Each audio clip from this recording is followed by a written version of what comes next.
Took me even past that once I started doing it to get rid of the brace and like to actually compete without the brace on.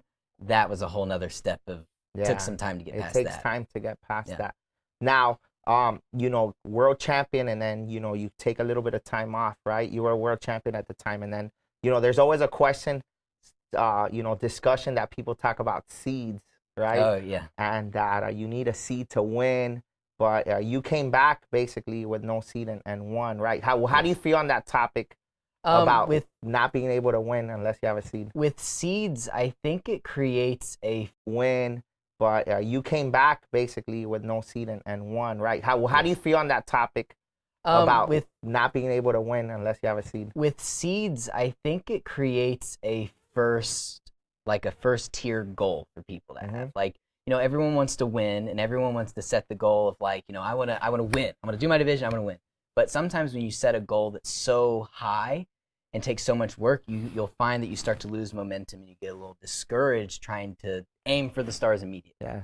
So seeds has always been something where it's I want to place in the top 4 as soon as possible. If I'm placing in the top 4 or maybe top 3, top 2, and if I do get that win occasionally, I'm going to fall into that seed, and then that's going to kind of give me that motivation all right, I put in the time, I deserve to be in the top 4, now it's time for me to start kicking rear and taking that first spot. So it's like strategy. Right? Yes, absolutely. So that's a great advice for anybody. It's motivation. Yeah, it's motivation. That's great. If you're out there and you're starting out in the circuit, right, that could be your first goal. Of course, you want to win right off the bat, but, sometimes people go and they get frustrated. Yep. They think they did it good enough, and they blame it on seeds, but I think that's not the case. Now, as far as let's go back to strategy. I like talking about strategy with fighting, and I like, I know that there's strategy with forms. Do you have pretty much like one form or 2 forms when you go, or a few forms ready for when you go and compete?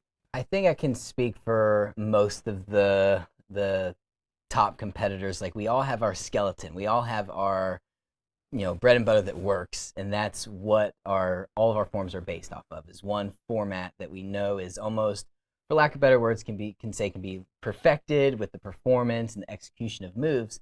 However, that skeleton is always kind of changing in the sense of the muscles you're putting in are everything. So with tricks or flips or certain pauses, that can all change. I'd say I have, at any given point, I could have 3 forms I could throw, but to some people it would still be the same format.